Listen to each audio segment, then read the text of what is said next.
Welcome to KK TV Kannada. ಭಾನುವಾರ ಬಂದರೆ ನಮಗೆ ಮೊದಲು ನೆನಪಿಗೆ ಬರೋದು ಚಿಕನ್ ಮಟನ್.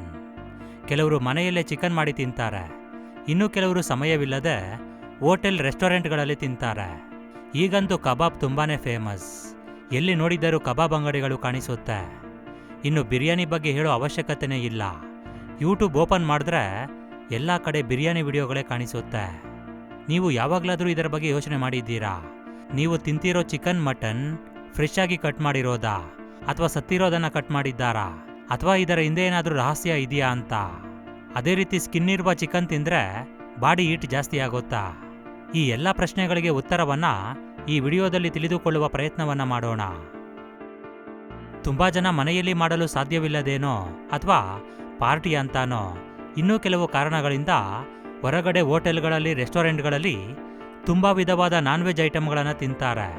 ರುಚಿಗಾಗಿ ತಿನ್ನೋ ಪದಾರ್ಥಗಳು ರುಚಿಯ ಜೊತೆ ವಿಷವನ್ನು ಕೂಡ ಕೊಡ್ತಿವೆ. ಇದಕ್ಕೆ ಮುಖ್ಯ ಕಾರಣ ಆ ಅಡುಗೆಯಲ್ಲಿ ಉಪಯೋಗಿಸುವ ಮಾಂಸವನ್ನು ಹೆಚ್ಚು ದಿನ ಇಡೋದ್ರಿಂದ ಅವುಗಳಲ್ಲಿ ವಿಷಪೂರಿತವಾದ ಬ್ಯಾಕ್ಟೀರಿಯಾಗಳು ಬೆಳೆಯುತ್ತೆ ಅಂತ ಡಾಕ್ಟರ್ಸ್ ಹೇಳ್ತಿದ್ದಾರೆ. ಆದರೆ ದುಡ್ಡಿಗಾಗಿ ತುಂಬ ಹೋಟೆಲ್ಗಳು ಸತ್ತ ಕೋಳಿಗಳನ್ನು, ಪ್ರಯಾಣದಲ್ಲಿ ಸತ್ತ ಕೋಳಿಗಳನ್ನು ಕಡಿಮೆ ದರಕ್ಕೆ ಖರೀದಿ ಮಾಡಿ ಮಾರಾಟ ಮಾಡ್ತಿದ್ದಾರೆ. ಇಂಥ ಆಹಾರವನ್ನು ತಿಂದರೆ ಫುಡ್ ಪಾಯ್ಸನ್ ಆಗೋ ಪರಿಸ್ಥಿತಿ ಕೂಡ ಬರುತ್ತೆ, ಅನೇಕ ರೀತಿಯ ಕಾಯಿಲೆಗಳು ಬರುತ್ತೆ ಅಂತ ಡಾಕ್ಟರ್ಸ್ ಹೇಳ್ತಿದ್ದಾರೆ. ಇನ್ನೂ ಕೆಲವರು ದುಡ್ಡಿನ ಆಸೆಗಾಗಿ ನಾಯಿ ಮಾಂಸವನ್ನು ಕೂಡ ಬಳಸ್ತಿದ್ದಾರೆ. ಅಂದರೆ ಮಾಂಸದ ಜೊತೆ ನಾಯಿ ಮಾಂಸವನ್ನು ಮಿಕ್ಸ್ ಮಾಡ್ತಿದ್ದಾರೆ. ಉದಾಹರಣೆಗೆ ಚೆನ್ನೈ ರೈಲ್ವೆ ಸ್ಟೇಷನಲ್ಲಿ ಸಿಕ್ಕ ನಾಯಿ ಮಾಂಸ ಇನ್ನು ನಮ್ಮ ಬೆಂಗಳೂರಿನಲ್ಲಿ ಏನೂ ಕಮ್ಮಿ ಇಲ್ಲ. ಇದರ ಬಗ್ಗೆ ಒಂದು ವಾರದಿಂದ ಭಾರಿ ಚರ್ಚೆನೇ ನಡೀತಿದೆ. ಬೇರೆ ರಾಜ್ಯಗಳಿಂದ ರೈಲಿನಲ್ಲಿ ಬಂದ ಕುರಿ ಮಾಂಸದ ಬದಲಾಗಿ ನಾಯಿ ಮಾಂಸವನ್ನು ಬೆರೆಸಿ ಕಳಿಸ್ತಿದ್ದಾರೆ ಅಂತ ಗೊತ್ತಾಗ್ತಿದೆ. ಇದರ ಬಗ್ಗೆ ತುಂಬ ಚರ್ಚೆಗಳು ನಡೀತಿವೆ. ಈ ನ್ಯೂಸನ್ನು ಕೇಳಿದ ನಂತರ ಹೋಟೆಲ್ಗೆ ಹೋಗಿ ನಾನ್ ವೆಜ್ ತಿನ್ನಬೇಕು ಅಂದ್ರೇ ಬೇಜಾರಾಗ್ತಿದೆ. ಇನ್ನೂ ಇದು ನಾಯಿ ಮಾಂಸನ ಅಥವಾ ಕುರಿ ಮಾಂಸನ ಅಂತ ತಿಳಿದುಕೊಳ್ಳೋದಕ್ಕೆ ಅದರ ಶಾಂಪಲನ್ನು ಕಲೆಕ್ಟ್ ಮಾಡಿ ಹೈದರಾಬಾದ್ಗೆ ಕಳಿಸಿದ್ದಾರೆ. ಅದು ಯಾವ ಮಾಂಸ ಅಂತ ತಿಳಿದುಕೊಳ್ಳೋದಕ್ಕೆ ಅವರಿಗೆ 10ರಿಂದ 15 ದಿನಗಳ ಸಮಯ ಬೇಕಂತೆ.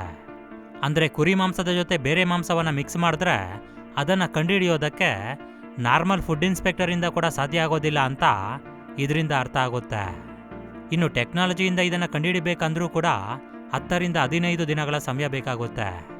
ಇದರಿಂದ ಅರ್ಥ ಆಗುತ್ತೆ ಇದು ಎಷ್ಟು ಡೇಂಜರಸ್ ಅಂತ. ಒಂದು ವೇಳೆ ಮಿಕ್ಸ್ ಮಾಡಿದ್ರೂ ಕೂಡ ನಮಗೆ ಅದು ಎಂದಿಗೂ ಗೊತ್ತಾಗೋದಿಲ್ಲ. ಖಂಡಿತ ಇದಕ್ಕೆ ಒಂದು ಫುಲ್ ಸ್ಟಾಪ್ ಇಡಲೇಬೇಕು.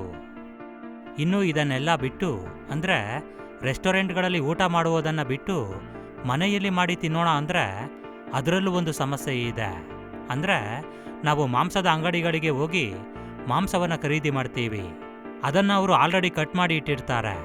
ಅಂದರೆ ಅವರು ಫ್ರೆಶ್ ಆಗಿ ಕಟ್ ಮಾಡಿರ್ತಾರಾ, ಅಥವಾ ಅದು ಯಾವುದೋ ಒಂದು ಕಾರಣದಿಂದ ಸತ್ತೋಗಿದೆಯಾ, ಅಥವಾ ಪ್ರಯಾಣದಲ್ಲಿ ಸತ್ತೋಗಿದೆಯಾ, ಅಥವಾ ಕಾಯಿಲೆಯಿಂದ ಸತ್ತೋಗಿ ಅದನ್ನು ಕಟ್ ಮಾಡಿದ್ದಾರಾ ಅಂತ ಗೊತ್ತಾಗೋದೇ ಇಲ್ಲ. ಎಲ್ಲ ಮಾಂಸದ ಅಂಗಡಿಯವರು ಈ ರೀತಿ ಮಾಡೋದಿಲ್ಲ, ಕೆಲವರು ಹಣದ ಆಸೆಗಾಗಿ ಈ ರೀತಿ ಮಾಡ್ತಾರೆ. ಇನ್ನು ಚಿಕನ್ನಲ್ಲಿ ಇನ್ನೊಂದು ಸಮಸ್ಯೆ ಇದೆ. ನಮಗೆ ಈಗ ಚಿಕನ್ ಅಂಗಡಿಗಳಲ್ಲಿ ಸಿಗುವ ಚಿಕನ್ ನೈಸರ್ಗಿಕವಾಗಿ ಬೆಳೆದ ಕೋಳಿಗಳಿಂದ ಬಂದ ಚಿಕನ್ ಅಲ್ಲ. ಸಾಮಾನ್ಯವಾಗಿ ಒಂದು ಕೋಳಿ ಬೆಳೆದು ಕಟ್ ಮಾಡೋ ಸಮಯಕ್ಕೆ ಬರೋದಕ್ಕೆ ಸುಮಾರು 60ರಿಂದ 90 ದಿನಗಳ ಸಮಯ ಬೇಕು.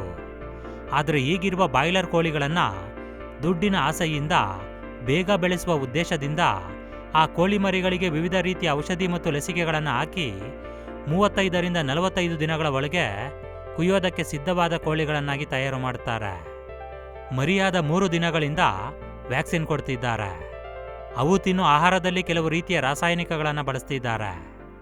ಈ ಕಾರಣದಿಂದ ಅವು 35ರಿಂದ 45 ದಿನಗಳ ಒಳಗೆ ತೂಕ ಜಾಸ್ತಿ ಆಗ್ತಿವೆ.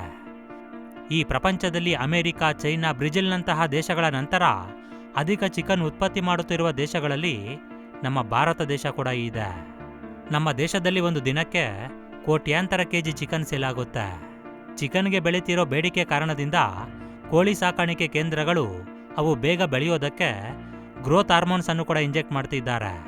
ಇದರಿಂದ ಅವು 35 ದಿನಗಳಲ್ಲಿ 2ರಿಂದ 3 ಕೆಜಿ ಬೆಳೀತಿವೆ. ಈ ರೀತಿಯಾದಂಥ ಚಿಕನ್ ತಿಂದರೆ ದೇಹದ ಉಷ್ಣಾಂಶ ಜಾಸ್ತಿ ಆಗೋದು, ಹೆಣ್ಣು ಮಕ್ಕಳಲ್ಲಿ ಹಾರ್ಮೋನ್ ಇನ್ಬ್ಯಾಲೆನ್ಸ್ ಆಗೋದು, ಜೀರ್ಣ ವ್ಯವಸ್ಥೆಯಲ್ಲಿ ತೊಂದರೆಗಳು, ರೋಗ ನಿರೋಧಕ ಶಕ್ತಿ ಕಮ್ಮಿ ಆಗೋದು, ಡಯಾಬಿಟೀಸ್, ಕ್ಯಾನ್ಸರ್ ಬರೋ ಸಾಧ್ಯತೆ ಕೂಡ ಇದೆ ಅಂತ ಡಾಕ್ಟರ್ಸ್ ಹೇಳ್ತಿದ್ದಾರೆ. ಯಾವುದನ್ನಾದರೂ ಸರಿ ಮಿತಿಯಾಗಿ ತಿನ್ನಬೇಕು. ಅತಿಯಾಗಿ ತಿಂದರೆ ತೊಂದರೆಗಳು ತಪ್ಪಿದ್ದಲ್ಲ. ಬೆಳೆಯುತ್ತಿರುವ ಟೆಕ್ನಾಲಜಿ ಜೊತೆ ನಮ್ಮ ಆಹಾರ ಪದ್ಧತಿಗಳು ಕೂಡ ಬದಲಾಗ್ತಿವೆ. ಇವುಗಳಿಂದ ನಾವು ಮುಂದೆ ಎಂಥ ತೊಂದರೆಗಳನ್ನು ಎದುರಿಸಬೇಕು ಅನ್ನೋದೇ ಇಲ್ಲಿ ಒಂದು ದೊಡ್ಡ ಪ್ರಶ್ನೆ.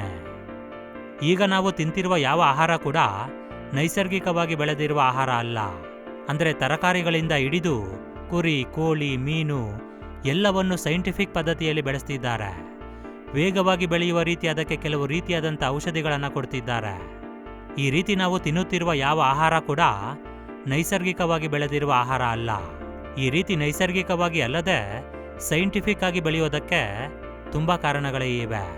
ಅದರಲ್ಲಿ ಅತ್ಯಂತ ಮುಖ್ಯವಾದದ್ದು ಜನಸಂಖ್ಯೆ ಜಾಸ್ತಿ ಇರೋದು. ವರ್ಷಗಳು ಕಳೆದಂತೆ ಪ್ರಪಂಚದ ಜನಸಂಖ್ಯೆ ವಿಪರೀತವಾಗಿ ಬೆಳೆಯುತ್ತಿದೆ. ಅವರೆಲ್ಲರ ಹಸಿವನ್ನು ನೀಗಿಸಬೇಕು ಅಂದರೆ ಈ ರೀತಿಯಾಗಿ ಬೆಳೆದಾಗ ಮಾತ್ರ ಅದು ಸಾಧ್ಯ ಆಗುತ್ತೆ. ಇನ್ನು ಚಿಕನನ್ನು ವಿತ್ ಸ್ಕಿನ್ ತಿನ್ಬೇಕಾ ವಿತೌಟ್ ಸ್ಕಿನ್ ತಿನ್ಬೇಕಾ? ನಮ್ಮಲ್ಲಿ ತುಂಬ ಜನಕ್ಕೆ ಈ ಪ್ರಶ್ನೆ ಬಂದೇ ಇರುತ್ತೆ. ಸಾಮಾನ್ಯವಾಗಿ ತುಂಬ ಜನ ವಿತ್ ಸ್ಕಿನ್ ಚಿಕನ್ ತಿಂದರೆ ಈಟ್ ಆಗುತ್ತೆ ಅಂತ ಅಂದುಕೊಂಡಿದ್ದಾರೆ. ಆದರೆ ಚಿಕನ್ ಅನ್ನೋದೇ ಈಟ್. ಅದರಲ್ಲಿ ವಿತ್ ಸ್ಕಿನ್ ವಿತೌಟ್ ಸ್ಕಿನ್ ಅನ್ನೋದೇ ಇರೋದಿಲ್ಲ. ಎಲ್ಲ ಕೂಡ ಈಟೇ. ಆದರೆ ವಿಜ್ಞಾನಿಗಳು ಇದರ ಬಗ್ಗೆ ಏನು ಹೇಳ್ತಾರೆ ಅಂತ ಒಂದು ಬಾರಿ ನೋಡೋಣ. 100 ಗ್ರಾಂ ಚಿಕನ್ ಸ್ಕಿನ್ನಲ್ಲಿ 32 ಗ್ರಾಂ ಫ್ಯಾಟ್ ಇರುತ್ತೆ ಅಂತ ಅರ್ಜೆಂಟೀನಾಗೆ ಸೇರಿದ ವಿಜ್ಞಾನಿಗಳು ಹೇಳ್ತಿದ್ದಾರೆ. ಚಿಕನ್ ಸ್ಕಿನ್ನಲ್ಲಿ ಇರುವ ಕೊಬ್ಬಿನಲ್ಲಿ 3/2 ಭಾಗ ಅನ್ಸ್ಯಾಚುರೇಟೆಡ್ ಫ್ಯಾಟ್ ಇರುತ್ತೆ. ಇದು ಒಂದು ಒಳ್ಳೆಯ ಕೊಬ್ಬು. ಇದು ರಕ್ತದಲ್ಲಿರುವ ಕೊಬ್ಬನ್ನು ಬ್ಯಾಲೆನ್ಸ್ ಮಾಡೋದಕ್ಕೆ ಸಹಾಯ ಮಾಡುತ್ತೆ. ಉಳಿದ ಭಾಗ ಸ್ಯಾಚುರೇಟೆಡ್ ಫ್ಯಾಟ್ ಇರುತ್ತೆ. ಇದು ಒಂದು ಬ್ಯಾಡ್ ಕೊಲೆಸ್ಟ್ರಾಲ್. ಇದು ನಮ್ಮ ದೇಹದಲ್ಲಿರುವ ಬ್ಯಾಡ್ ಕೊಲೆಸ್ಟ್ರಾಲನ್ನು ಜಾಸ್ತಿ ಮಾಡುತ್ತೆ ಅಂತ ವಿಜ್ಞಾನಿಗಳು ಹೇಳ್ತಿದ್ದಾರೆ. ಒಂದು ವೇಳೆ ಚಿಕನನ್ನು ಸ್ಕಿನ್ ಜೊತೆ ಬೆರೆತು ತಿಂದರೆ 50% ಕ್ಯಾಲರೀಸ್ ನಮ್ಮ ದೇಹಕ್ಕೆ ಹೆಚ್ಚಾಗಿ ಸಿಗುತ್ತೆ. ಉದಾಹರಣೆಗೆ 170 ಗ್ರಾಂ ವಿತೌಟ್ ಸ್ಕಿನ್ ಇರುವ ಚಿಕನನ್ನು ತಿಂದರೆ 284 ಕ್ಯಾಲರೀಸ್ ನಮ್ಮ ದೇಹಕ್ಕೆ ಸೇರುತ್ತೆ. ಈ ಕ್ಯಾಲರೀಸ್ 80% ಪ್ರೋಟೀನಿಂದ ಬಂದರೆ 20% ಕೊಬ್ಬಿನಿಂದ ಸಿಗುತ್ತೆ. ಒಂದು ವೇಳೆ 170 ಗ್ರಾಂ ಸ್ಕಿನ್ ಇರುವ ಚಿಕನನ್ನು ತಿಂದರೆ 386 ಕ್ಯಾಲರೀಸ್ ನಮ್ಮ ದೇಹಕ್ಕೆ ಸೇರುತ್ತೆ. ಇದರಲ್ಲಿ 50% ಕ್ಯಾಲರೀಸ್ ಪ್ರೋಟೀನಿಂದ ಸಿಕ್ಕರೆ ಇನ್ನುಳಿದ 50% ಕ್ಯಾಲರೀಸ್ ಕೊಬ್ಬಿನಿಂದ ಸೇರುತ್ತೆ. ಈ ರೀತಿ ಹೆಚ್ಚಿನ ಮಟ್ಟದಲ್ಲಿ ಕ್ಯಾಲರೀಸ್ ಮತ್ತು ಕೊಬ್ಬು ಬೇಡ ಅಂದರೆ ವಿತೌಟ್ ಸ್ಕಿನ್ ತಿನ್ನೋದು ಒಳ್ಳೆಯದು ಅಂತ ಪರಿಶೋಧಕರು ಹೇಳ್ತಿದ್ದಾರೆ. ಯಾವುದಾದ್ರೂ ಸರಿ, ಮಿತಿಯಾಗಿ ತಿನ್ನಬೇಕು. ಅತಿಯಾಗಿ ತಿಂದರೆ ಅಪಾಯ ತಪ್ಪಿದ್ದಲ್ಲ. ನೀವು ಮೀಟ್ ಶಾಪ್ಗೆ ಹೋದ ನಂತರ ಅದು ಫ್ರೆಶ್ ಆದ ಚಿಕನ್ ಅಲ್ವಾ ಅಂತ ಒಂದು ಬಾರಿ ಚೆಕ್ ಮಾಡಿ ಕಟ್ ಮಾಡಿಸ್ಕೊಳ್ಳಿ. ನಾವು ಆರೋಗ್ಯಕ್ಕೆ ಸಂಬಂಧಪಟ್ಟ ಎಲ್ಲ ವಿಷಯಗಳನ್ನು ತುಂಬ ಕೇರ್ಫುಲ್ ಆಗಿ ಹ್ಯಾಂಡಲ್ ಮಾಡಬೇಕು. ಈ ವಿಷಯದಲ್ಲಿ ಯಾವುದೇ ಕಾರಣಕ್ಕೂ ಕಾಂಪ್ರಮೈಸ್ ಆಗಬೇಡಿ. ಓಕೆ ಫ್ರೆಂಡ್ಸ್, ಈ ಒಂದು ವಿಡಿಯೋ ನಿಮಗೆ ಇಷ್ಟ ಆಗಿದ್ರೆ ಖಂಡಿತ ಲೈಕ್ ಮಾಡಿ, ಶೇರ್ ಮಾಡಿ. Thank you for watching friends. Have a nice day.